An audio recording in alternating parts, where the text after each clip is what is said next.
Bir жігіт күнде жұмыстан кеш қайтады екен да, енді жұмыстан.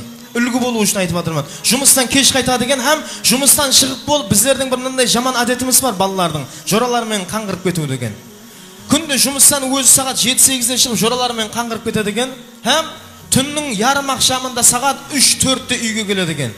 Сағат 3-4-ке дейін ана байқұс баласын күте-күте ақыры ұйқылауға мәжбүр болады. Һәм баласына записка, хат жазып қалдырады екен көпшігінің басына. Балам, аш болған болсаң, ауқатыңды холодильникке қойыппан, ысытып жерсең. Балам, киіміңе үтік басып қойыппан. Балам, азанда қайсы киімің киетінін білмедім, соның үшін 3 шалбарыңа да үтік бастым. Балам, ертең экзаменіңе ядыңда ма, соған ақ көйлегіңе үтік басып қойыппан. Балам деп ана бейшара таңға дейін күтіп ұйқыламай шығады.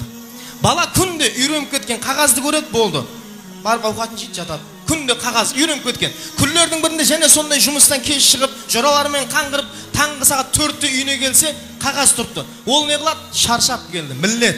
Айланып жүргені міллет. Қағазды ысырып тастап жатып қапты.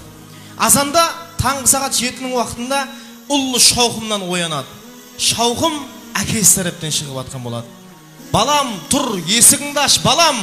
Балам, есігіңді аш, анаңнан айырылып қалдық, балам деп жатқан екен. Бала шошынып оянып кетеді. Һәм бірінші болып есіне қағаз түседі. Сол қағазды ашып қараса, балам түнде нешеде келсең де маған хабар беріп жібер, жүрегім ауырып тұрыпты. Больницаға барып қайтайық деген жазу бар екен. Қараң. Білесіз бе, ол жерде не жатыпты? Жүрегім ауырып тұрыпты, нешеде келсең хабар бер. Мені емлеуханаға апарып қайт. Бұның баршасы қаяқта? Ітібарсыздықта. Мен бұғапымен ешкім ітібарсызсыз дей жағым еспен. Менің айта жағым тек ата-ананың қадірін біліп, олардың бар уақытында аяқларын сүйіп, аяқларын жуып, сенің ізіңдегі ұрпағың сен не істесең соны көріп өседі дейді ғой. Біздер ата-анамызға қандай мехр-мұрвет, ата-анамызға қандай отношениеде болып отырған болсақ, ертең ізіңдегі балада саған сондай отношениеде болады. Егер сен ата-анаңа жақсы мінез құлық көрсетпей жатсаң ба, ата-анаңды сыйламай жатсаң ба, балаң сені сыйламайды. Атаңа не қылсаң, алдыңа сол келеді. Атаңды қайтып ұлығылап, анаңды қайтып ұлығылап қойсаң, балаң сені сөйтіп ұлығылап қояды. Анаңның аяғын күнде жуып отыр, келіншегің анаңа қарап тіл ашылмай қалады.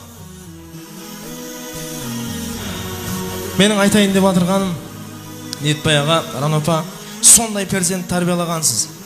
Елдің, халықтың арасында өзінің орны бар. Керек болатын болса үлгі тұтуға болады. Ілхам сөзге шешен жігіт. Ілхам, мына инсан